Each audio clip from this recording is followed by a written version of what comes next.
Cumprimentamos a todos com a paz do nosso Senhor e Salvador Jesus Cristo. Estamos iniciando mais um EBD na TV. Eu sou o pastor Henrique, morava antes em Imperatriz Maranhão, agora moro em Americana, São Paulo. Se você deseja nos convidar, entre em contato conosco. Meu telefone ainda é o mesmo, DDD 99, telefone 991520454. Telefone da minha esposa, irmã Edna, aqui de Americana, o telefone DDD 19, e o telefone 98448-2187. Quero pedir aos irmãos que cliquem aí no joinha, legal aí, isso nos ajuda muito a divulgar os vídeos na internet. Também, se você se inscrever aí, tem que inscrever-se. Muito bom, quando eu lançar um vídeo, você vai vê-lo em primeira mão. E também, isso vai fazer com que o YouTube divulgue, os nossos vídeos. E queremos te pedir também, por favor, passe para alguém, passe para mais alguém. O que você está assistindo, passe para os outros também, divulgue, coloque lá nos seus grupos o nosso link aí do vídeo, para que outras pessoas assistam também. Deus abençoe você que está ajudando então. Se você deseja nos ajudar, aqui estão as contas. Aí a conta na Caixa Econômica, a conta do Bradesco e a conta do Banco Brasil, o nome da minha esposa. Se você deseja nos ajudar nesse trabalho que nós estamos fazendo aqui, nós abrimos uma igreja e o início muito difícil, essa pandemia tem atrapalhado bastante. Você envie qualquer quantia para nos ajudar. Aí estão as contas. Muito obrigado.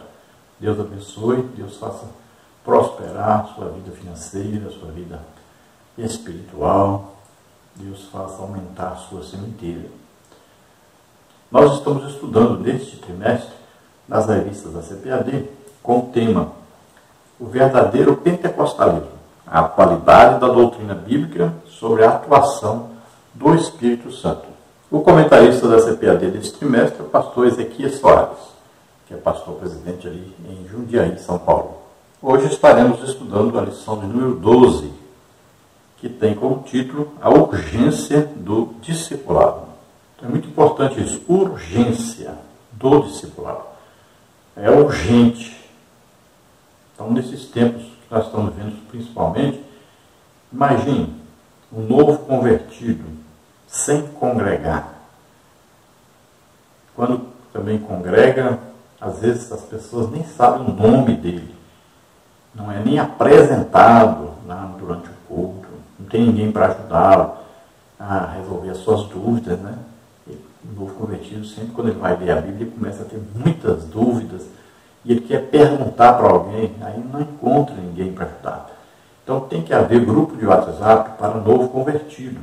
Aí um mentor, ou aí alguém que vai responder a todas as perguntas, questionamentos, alguém que vai ajudar esse novo convertido, que ele vai lendo a Bíblia e tem alguém que vai orientando, tem alguém que vai respondendo essas perguntas que ele vai tendo, essas dúvidas que ele vai ao longo da leitura bíblica tendo. Isso é muito importante. Quando eu aceitei a Jesus, como eu trabalhava na mesma empresa que o meu pastor, então eu ficava o dia inteiro perguntando as coisas para ele, porque com 3 meses de crente eu já tinha lido a Bíblia toda. E pergunta o dia inteiro, eu perguntava as coisas para ele. Então eu tive uma grande facilidade. Mas nós vemos na igreja hoje que o novo convertido ele tem muita dificuldade e não tem alguém para ajudá-lo. Então é preciso aí termos esse discipulado, que é a orientação para o novo convertido, para ele crescer espiritualmente. Para ele não ser a vida inteira uma criança espiritual, mas ele se tornar um adulto, conhecedor da palavra de Deus e também ganhador de almas. Então, principalmente na nossa época, é urgente o discipulado, que é fazer discípulo, que é fazer com que alguém olhe para Jesus e seja um imitador de Jesus. Então, a pessoa precisa de alguém ajudando e também precisa da igreja integrando essa pessoa aí no coral, no vocal, numa banda, né, o evangelismo. Essa pessoa precisa ser integrada no trabalho da igreja, para ela crescer espiritualmente e no serviço, né, na obra de Deus. Vamos ver o textual que está em Mateus 28, 19, que diz assim: portanto, ide, ensinai todas as nações, batizando-as em nome do Pai e do Filho e do Espírito Santo. Então a ordem, né, que aí é a grande comissão, temos aí nos evangelhos, nos 4 evangelhos, a grande comissão, que aí é a ordem de Jesus para nós irmos pregando o evangelho, mas também ensinando as pessoas a palavra de Deus, e também o quê? Batizando-as nas águas, né? E também levando-as ao batismo do Espírito Santo. Aí elas também estarão evangelizando e ganhando almas também. O batismo nas águas, ele não pode ser feito como tem sido feito nas igrejas. Às vezes a pessoa vai se batizar nas águas, aí depois de 3 meses, 6 meses de crente. Isso não está correto, não é bíblico. A pessoa aceitou a Jesus como Senhor e Salvador, ela deve ser imediatamente batizada nas águas. Isso vai dar o quê? Um compromisso dela com Deus, com a igreja, né? Com a sociedade. Então é preciso batizá-la nas águas o mais rapidamente possível. Isso vai fazer com que ela tenha uma vontade realmente de servir a Deus, porque fez um compromisso para servir a Deus. Se nós olharmos na Bíblia, né? Olha lá, primeira conversão de almas, quase 3.000 foram todos batizados nas águas, no mesmo dia. Vamos lá, o Filipe com o eunuco, foi batizado nas águas. Vamos lá, o Paulo, quando encontrou aqueles 12 irmãos, batizou-os nas águas. Então veja só, a pessoa é convertida no momento que aceita Jesus como Senhor e Salvador. É considerada então salva, perdoada por todos os seus pecados, uma pessoa santa, imediatamente após aceitar Jesus como Senhor e Salvador. Então a partir daí, ela é crente, ela é salva, é filha de Deus, essa pessoa. Então ela já precisa ser batizada nas águas e participar da Santa Ceia. A verdade prática diz assim: chamamos de discipulado na fé o aprendizado de um discípulo por meio do seu mestre na igreja para ajudar a desenvolver o seu crescimento espiritual. Então o discipulado é o trabalho feito tanto por alguém, né, que é ali que vai ser o líder daquela pessoa, quanto pela igreja. Todos devem fazer o discipulado das pessoas novas convertidas. Todos devem colaborar para isso. Então, por exemplo, alguém aceita Jesus como Senhor e Salvador, o seu guarda-roupa não se converteu. Então é preciso os irmãos ajudarem, né? Às vezes a pessoa é muito pobre, não tem como comprar roupas novas, aí deixa de ir para a igreja por causa disso. Então, os irmãos têm que ir lá, visitar, aí vão ver as dificuldades que a pessoa tem, as dificuldades de locomoção, né, de ir para a igreja, as dificuldades aí de roupas. Aí os irmãos vão fornecendo, vão ajudando. Cada guarda-roupa de crente aí tem várias roupas que ele não usa de jeito nenhum. Então, nessa hora, é hora de ajudar essa pessoa. Então, veja, é importante o trabalho de toda a igreja. E, tendo um líder de discipulado, uma pessoa que está visitando essas pessoas, aconselhando, né? Vendo ali, percebendo ali quais as dificuldades que ele tem, isso então vai ser importantíssimo aí nos primeiros passos desse cristão, até ele se tornar um cristão adulto. Vamos ver a leitura bíblica em classe. Mateus 28, 16 a 20, Atos 2, 42 a 47. E os 11 discípulos partiram para a Galiléia, para o monte que Jesus lhes tinha designado. E quando ouviram, o adoraram, mas alguns duvidaram. E chegando-se Jesus, falou-lhes, dizendo: é-me dado todo o poder no céu e na terra. Portanto, ide, ensinai todas as nações, batizando-as em nome do Pai e do Filho e do Espírito Santo, ensinando-as a guardar todas as coisas que eu vos tenho mandado. E eis que eu estou convosco todos os dias, até a consumação dos séculos. Amém. Então essa leitura é que faz parte, né, da grande comissão que nós falamos. E Jesus, ele aparece aos seus discípulos e orienta-os a irem por toda parte pregando o Evangelho, ensinando as pessoas, ensinando tudo o que ele havia dito para eles, que ele havia ensinado para eles, né? E daqui para frente, tudo que o Espírito Santo fosse dando a eles, revelando a eles, né? E eles então passariam para essas pessoas, para que eles também fossem fortalecidos, crescessem na graça e no conhecimento de Deus.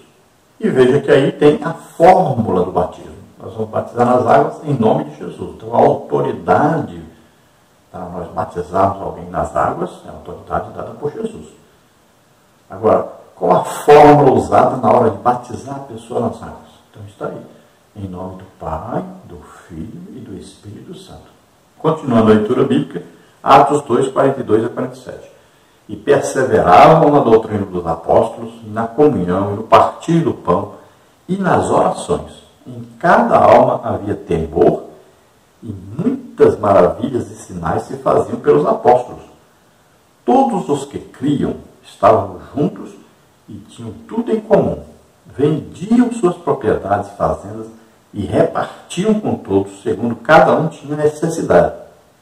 E, perseverando unânimes todos os dias no templo, e partindo pão em casa, comiam juntos com alegria e singeleza de coração, louvando a Deus e caindo na graça de todo o povo. E todos os dias acrescentava o Senhor à igreja os que se haviam de salvar. Então, olha, os primeiros crentes aí, né, estavam sempre reunidos juntos, olha, tanto nas orações, né, como ouvindo a doutrina, o ensino da palavra de Deus, quanto também na evangelização, aí no partir do pão, né, na ceia. Olha, de casa em casa eles se reuniam, também se reuniam no templo, né? Não havia igreja naquela época construída. Então eles se congregavam primeiramente no templo e também nas casas dos irmãos. Então eles faziam reuniões nas casas, é claro, com um certo número em cada casa, né? Porque era muita gente. E ali então nessas casas faziam uma santa ceia e ali tinha orações também e também havia ali manifestações do Espírito Santo acontecendo, milagres, maravilhas, né? Sinais, prodígios, maravilhas. E quando havia alguém necessitado, alguém que não tinha como se alimentar, como se vestir, então os irmãos chegavam até a ponto de vender propriedades para poder ajudar essas pessoas. Então isso aí é amor, isso aí é comunhão, né? Isso aí então é união da igreja, que é o corpo de Cristo. E Jesus ensinou que nós devemos amar a Deus em primeiro lugar, sobre todas as coisas, e amar ao próximo como a nós mesmos. Vamos ver quais os tópicos e subtópicos que nós vamos estudar nessa lição. No tópico 1, nós temos o que é o discipulado. Subtópico 1, o discipulado. Subtópico 2, a grande comissão, Mateus 28, 18 a 20. Subtópico 3, a educação cristã.